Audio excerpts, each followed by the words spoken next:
大家好，我是小贤，今天给大家分享一下我做的超级柔软、奶香味十足的日式牛奶面包卷，喜欢的朋友一起来做吧。我们先来和面，准备260克高筋面粉、150克牛奶、3克酵母，再打入1个鸡蛋、35克淡奶油、20克奶粉，最后再加入50克细砂糖。厨师机低速1到2档，先将所有原料搅拌成团，成团后再转为高速4到5档，继续揉面5到10分钟。揉到这种表面略光滑，能拉出粗糙的膜，就可以加盐和黄油了。加入2克盐和25克软化的黄油。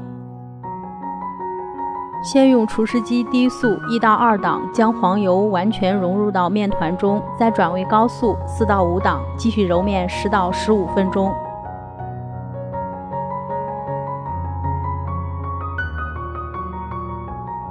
揉到这种可以拉出均匀有韧性的透明手套膜就可以了。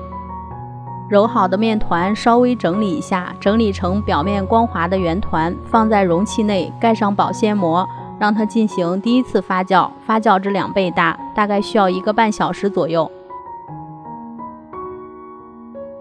发好的面团戳一个洞不会回缩，就说明面团已经发酵好了。把发好的面团取出，轻轻按压排气，然后再平均分成8份。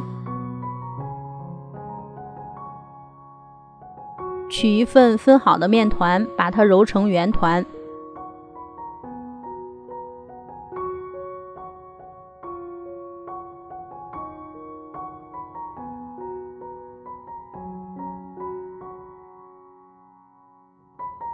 全部做好后，盖上发酵布，让面团松弛15分钟。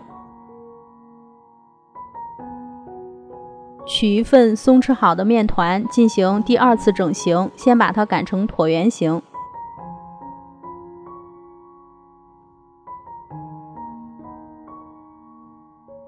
然后再翻面，光滑面朝下，再把它整理成长方形。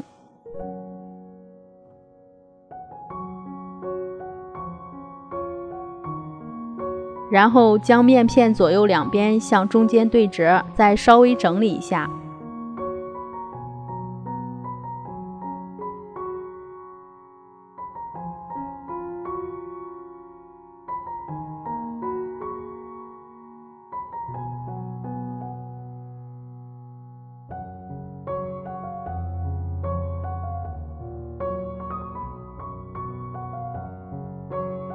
最后再将上下两端向中间卷起。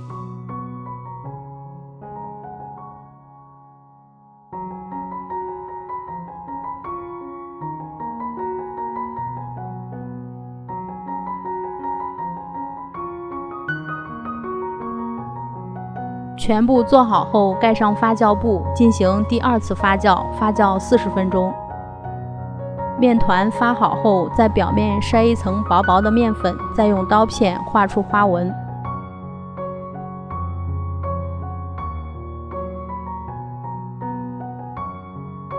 全部完成后，放入烤箱，中下层，上下火170度烘烤20分钟。这款面包用牛奶、奶粉和淡奶油揉出的面团，如云朵一般柔软，而且奶香味十足，喜欢的朋友一定要试一下。如果您喜欢我的视频，请帮忙点赞、评论、转发，别忘了订阅我的频道。我是小贤，我们下期见。